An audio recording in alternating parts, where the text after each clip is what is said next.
अरस्तु का अनुकरण सिद्धांत के दोष। अरस्तु के अनुकरण सिद्धांत के कौन कौन से दोष है उसके बारे में चर्चा करेंगे। यद्यपि अरस्तु ने अपने अनुकरण सिद्धांत में प्लेटो की अपेक्षा पर्याप्त अंतर स्थापित किया है। प्लेटो जो कि उसके गुरु थे, उनकी अपेक्षा दोनों में अंतर है और उन्होंने अनुकरण को नकल न मारकर उसमें नवीन सर्जन की स्थिति स्वीकार की है। फिर भी परवर्ती आलोचकों ने उस पर अनेक आरोप लगाए हैं, जिसमें से निम्नलिखित है। इसमें आलोचकों ने अनेक आरोप लगाए हैं जो निम्नलिखित है, यानी कि अनुकरण सिद्धांत के दोष। पहला है अनुकरण अनुप्रयुक्त शब्द। अरस्तु के परवर्ती आलोचक मानते हैं कि अनुकरण शब्द को अरस्तु ने जिस अर्थ में ग्रहण किया है वह उसके उपयुक्त नहीं है। अरस्तु ने अनुकरण का अर्थ कल्पनात्मक पुनर्निर्माण, पुनर्सर्जन अथवा सर्जन के आनंद की अवस्थिति किया है, किंतु सूक्ष्म दृष्टि से विचार करने पर अनुकरण में इन सभी अर्थों का भाव निहित नहीं है। अतः अरस्तु द्वारा चयनित शब्द अनुकरण में प्रयुक्तता संदिग्ध सी प्रतीत होती है। ये पहला दोष थे। अब दूसरा दोष है अनुकरण संकुचित परिधि का प्रतीक। अरस्तु के अनुकरण सिद्धांत पर आलोचक जो दूसरा अपेक्षा लगाते हैं वह है उसकी संकुचित परिधि वाला होना। उन्होंने अपने अनुकरण सिद्धांत में भाव तत्व की अपेक्षा वस्तु तत्व को अधिक महत्व दिया है। यद्यपि इस सिद्धांत में आत्मा तत्व एवं कल्पना तत्व को प्रचुर स्थान प्राप्त हुआ है, परंतु प्रधान वस्तु को की ही है। इतना ही नहीं, काव्य का महत्वपूर्ण अंग कवि की अंतस्य चेतना है, वह भी इस सिद्धांत की अपेक्षित सी गई है। कवि अनेक प्रभाव ग्रहण करके अथवा अनेक अनुभवों को संचित करके अपने अंतश्चेतना का सर्जन करता है। उसे वस्तु तत्व की अपेक्षा गौण स्वीकार करना युक्ति संगत नहीं है। गीति काव्य को इसके परिधि में लाना तो नितांत संभव है, क्योंकि वह तो भावात्मक एवं वैरिकता प्रमुख होती है, जबकि अनुकरण सिद्धांत की संकुचित सीमाओं में इसका सर्वदा अभाव रहता है। अतः आलोचकों की यह दृष्टिकोण उचित ही है कि अनुकरण का परिमिति अत्यंत संकुचित है।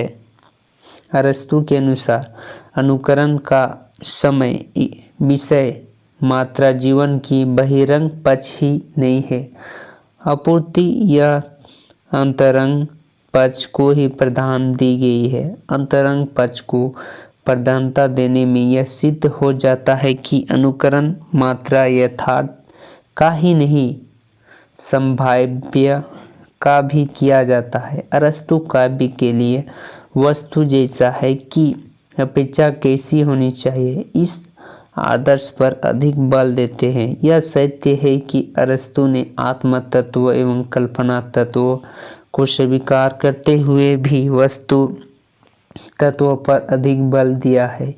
वे व्यक्तिपरक भाव तत्व की अपेक्षा वस्तुपरक भाव तत्व को अधिक महत्व देते हैं और इसी से वह काव्य का मूल्यांकन करते हैं।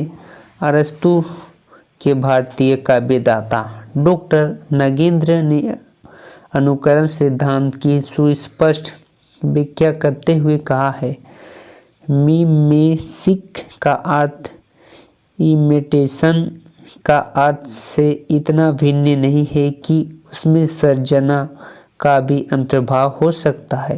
अतः यह अपेच संगत नहीं हो सकता है कि अरस्तु ने उचित शब्द का प्रयोग नहीं किया हो।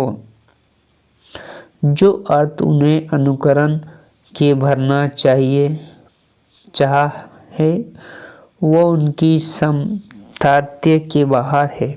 फिर अर्थ तत्व का अनुसंधान करते हुए वे कहते हैं, परंतु शब्द को लेकर विवाद करना अधिक सार्थक नहीं होगा। विवेच्य विषय तो अर्थ है।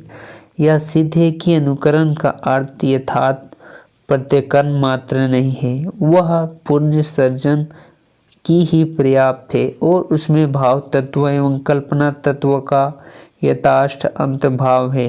इसमें सर्जन एवं सर्जना के आनंद की अस्वीकृत कदापि नहीं है।